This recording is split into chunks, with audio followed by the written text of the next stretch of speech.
आखिर में आप समझते हैं कि समय की हमेशा ही कमी रहती है, लेकिन जो अंतिम दिन का पड़ाव होता है उसमें समय थोड़ा सा आगे निकल जाता है। तो आपका 5, 7, 10 मिनट का समय और आज लगेगा, तो उसके लिए मैं आपसे अनुरोध करूंगा कि आप वो समय भी अपना देंगे। कि जैसे कि मैंने भी लगातार मैं 4-5 दिनों से आपके समक्ष बोलता जा रहा हूं। पहले दिन जो मैंने कहा था आपको कि भोजन के अंत में पानी नहीं पीना चाहिए, वो जहर के समान होता है, और पानी हमेशा घूट घूट कर पीना चाहिए। पानी कभी भी ठंडा नहीं पीना चाहिए।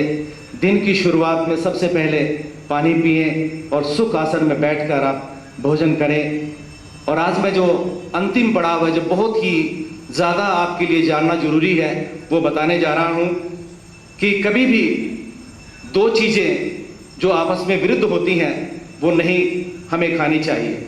तो वो कौन कौन सी चीज़ें हैं जो हमें नहीं खानी चाहिए?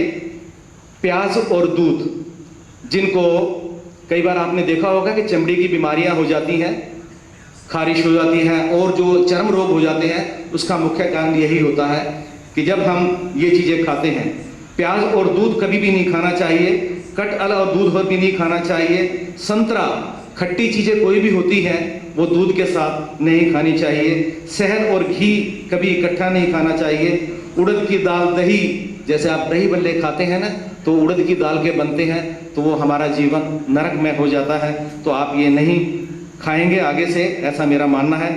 चने की दाल और दही, मूंग, अरहर और दही, आलू और चावल।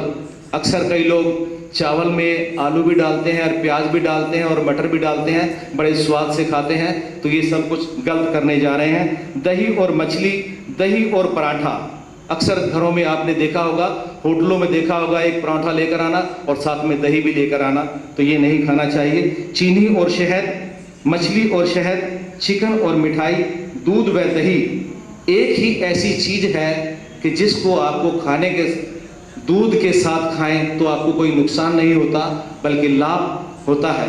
वो है आंवला। आंवला आप कच्चा खा सकते हैं, आंवले का मुरब्बा खा सकते हैं, किसी तरीके से भी आंवले को आप खा सकते हैं। तो ये मैंने जो 8-10 चीज़ें आपको बताई हैं, वो आप मेरा ऐसा मानना है कि आगे से आप इस चीज़ को ध्यान में देंगे। तो इन चीज़ों को हम जितना अवॉइड करेंगे अपने जीवन के लिए, उतना हम सब के लिए बढ़िया रहेगा। और आप सभी ने बहुत अच्छा प्रयास किया, काबिले तारीफ रहा आपका करने का जो प्रयास रहा। थोड़ा सा और आपका ध्यान चाहूंगा कि कोशिश करने वालों की कभी हार नहीं होती। आप सभी, मेरा ऐसा मानना है कि कुछ लोग ऐसे थे जो बिल्कुल नए आए हैं, उन्होंने प्रयास भी किया। जब हमारे वर्मा जी कह रहे थे भी पैर नीचे लगाओ तो नहीं लग रहा था, तो इसमें हताश होने की आवश्यकता नहीं है, क्योंकि पहले दिन में कोई भी काम, मेरा ऐसा मानना है कि जिस दिन वर्मा जी ने भी पहले दिन शुरू किया था तो ऐसा नहीं होया होगा, वहाँ भी कुछ ना कुछ गलतियां हुई होगी, लेकिन आज इनसे गलतियां नहीं होती, क्योंकि करत करत अभ्यास जड़मत हुई सुजान। तो इसी संदर्भ में कोशिश करने वालों की हार नहीं होती, लहरों से डरकर नौका पार नहीं होती। नन्ही चींटी जब दाना लेकर चलती है, चढ़ती दीवारों पर 100 बार फिसलती है। मन का विश्वास रगों में साहस भरता है, चढ़कर गिरना, गिरकर चढ़ना ना अखरता है। आखिर उसकी मेहनत बेकार नहीं होती। कोशिश करने वालों की हार नहीं होती। डुबकियां सिंधु में गोताखोर लगाता है, जाकर खाली हाथ लौट आता है। मिलते नहीं सहज मोती गहरे पानी में, बढ़ता दुगना उत्साह इसी हैरानी में। मुट्ठी उसकी खाली हर बार नहीं होती। कोशिश करने वालों की हार नहीं होती। असफलता एक चुनौती है, इसे स्वीकार करो। असफलता एक चुनौती है, इसे स्वीकार करो। जब तक न सफल हो नींद चैन को त्यागो तुम। संघर्ष का मैदान छोड़कर मत भागो तुम। कुछ किए बिना जय जयकार नहीं होती। कोशिश करने वालों की हार नहीं होती। कोशिश करने वालों की कभी हार नहीं होती। तो मेरा आपसे निवेदन है कि आपने ये 7 दिन का ही नहीं समझना है। और मैं एक और निवेदन करूंगा कि हमारे वर्मा जी ने, इससे पहले कि मैं वो बात कहूं, हमारा जीवन कब सफल होता है, हमें जब कोई अच्छा बताने वाला मिल जाता है। और जब कोई जीवन को सुधारने की बात जहां से भी मिलती है तो तो वो हमारे लिए गुरु हो जाता है।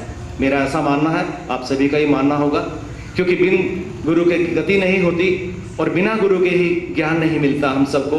तो इसलिए आप सबको ज्ञान मिला, तो हमारे इस ज्ञान के लिए ये हमारे गुरुजी हैं। वर्मा जी ने क्या मांगा था?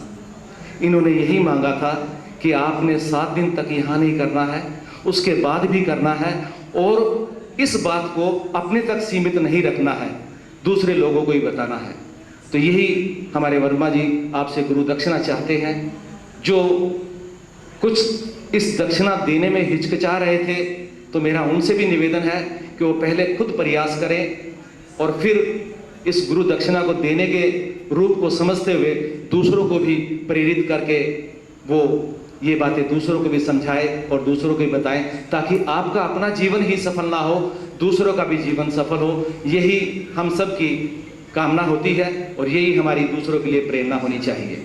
तो मैं आप सभी का बहुत बहुत धन्यवाद करता हूँ। चंद पंक्तियाँ और कह के मैं अपनी वाणी को यहाँ ही इस कार्यक्रम के लिए समाप्ति करूँगा। उसके आगे का 2-3 मिनट का कार्यक्रम और है। जो खोया हुआ है वो याद आता है, अक्सर हमारी यही विडंबना रह जाती है। जिंदगी एक खुली किताब है, एक मासूम एहसास, एक अनसुनी हकीकत है। बड़ी अजीब सी है ये जिंदगी, जो चाहा कभी पाया नहीं और जो पाया कभी सोचा नहीं और जो सोचा कभी मिला नहीं हमें। अक्सर ऐसा हमारे साथ होता है, और जो मिला है वो रास कभी आया नहीं, ऐसा भी होता है कई बार। जो खोया हुआ है वह याद आता है और जो पाया है वो संभाला जाता नहीं, कई बार ऐसे भी होता है। क्यों अजीब सी ये जिंदगी है, कोई सुलझा पाता नहीं। जीवन में कभी समझौता करना पड़े तो कोई बड़ी बात नहीं है, क्योंकि भुगतता वही है जिसमें झुकता वही है जिसमें जान होती है। अकड़ तो मूर्खता की पहचान होती है। जिंदगी जीने का 2 तरीका होता है। पहला, जो पसंद आए उसे हासिल करना सीखो, और जो दूसरा जो हासिल हुआ है उसे पसंद करना सीखो। जिंदगी जीना आसान नहीं होता, जिंदगी में बहुत सारे दुख सुख के अनुभव होते हैं। जिंदगी जीना आसान नहीं होता, बिना संघर्ष के कोई महान नहीं होता। जब तक न पड़े हथौड़े की चोट, पत्थर भी भगवान नहीं होता। जिंदगी बहुत कुछ सिखाती है, कभी हंसाती है तो कभी रुलाती है, पर जो हर हाल में खुश रहता है, जिंदगी उसी के आगे सिर झुकाती है। चेहरे की हंसी से हर गम छुपाना, बहुत कुछ बोलना पर कुछ न छुपाना, खुद न रूठो पर सबको मनाना, राज है जिंदगी का, बस जीते चलो, बस जीते चलो, बस जीते चलो। आप सभी का बहुत बहुत धन्यवाद। YouTube चैनल दिव्य योगायाम को सब्सक्राइब करें एवं बेल आइकन ज़रूर दबाएं, ताकि दिव्य योगायाम के योगा क्लासेस की विभिन्न गतिविधियों की जानकारी आपको मिलती रहे।